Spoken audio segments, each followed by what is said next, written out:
Assalamualaikum warahmatullahi wabarakatuh. Perkenalkan, nama saya Hamka dari Fakultas Ilmu Komunikasi Universitas Teknologi Sumbawa, angkatan 2018, kelas politik.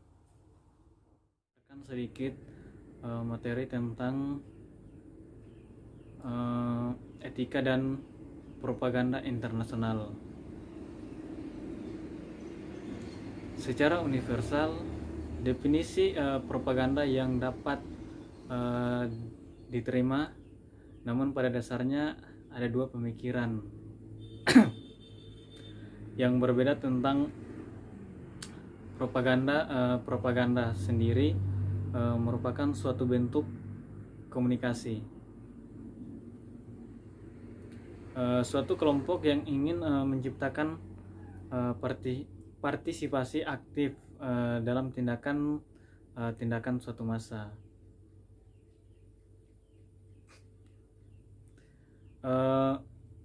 Di sini ada contoh seperti aliran yang seperti aliran melaris sebagai alat manipulasi yang digunakan dalam mempengaruhi kelompok yang memiliki pengaruh khas dan disampaikan secara berulang-ulang dengan kebenaran, maka orang-orang akan mempercayai dengan sendirinya.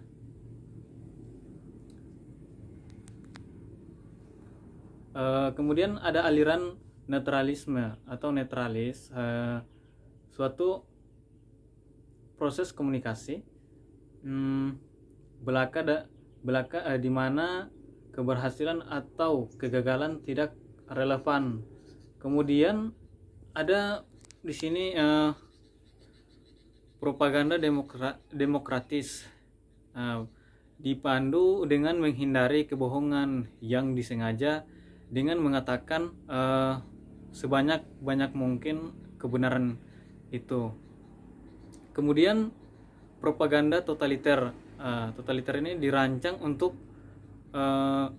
menguntungkan para penguasa dengan mengorbankan kebebasan seseorang berpikir secara individu. Kemudian ada propaganda radio internasional. Di sini dia sebagai transformasi radio pada tahun 1920-an menjadi suatu penyampaian komunikasi antar kapal-kapal perang. Pada saat itu radio digunakan juga sebagai senjata dalam perang psikologis. Kemudian terjadilah suatu pemisahan propaganda, terbagi menjadi tiga, seperti propaganda putih, yang artinya itu propaganda yang menyampaikan sumber secara terbuka dan jelas. Kemudian itu ada propaganda hitam, yaitu menyampaikan suatu pesan yang sumbernya itu terselubung atau tidak ada kejelasan dari informasi yang disampaikan. Kemudian ada propaganda abu-abu, ialah sangat berbeda dengan propaganda putih maupun hitam. Propaganda abu-abu ini propaganda yang netral, jadi sangat berbeda dengan propaganda abu-abu dan propaganda. Dari materi yang saya sampaikan itu, di sini saya mengambil sebuah kasus di Indonesia dengan hashtag atau ya tentang politik, itu mengandung hashtag.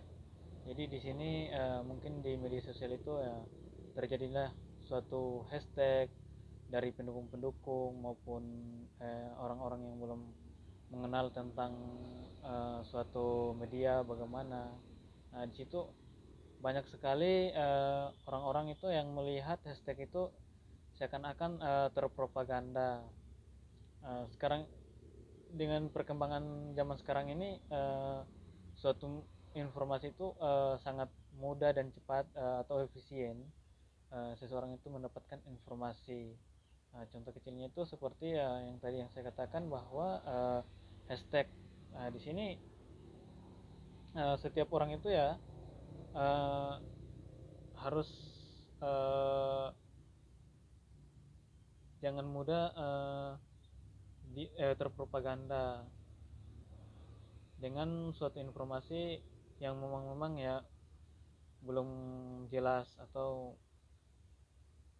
kita harus mencari informasi yang lebih detail lagi terkait suatu hashtag-hashtag itu.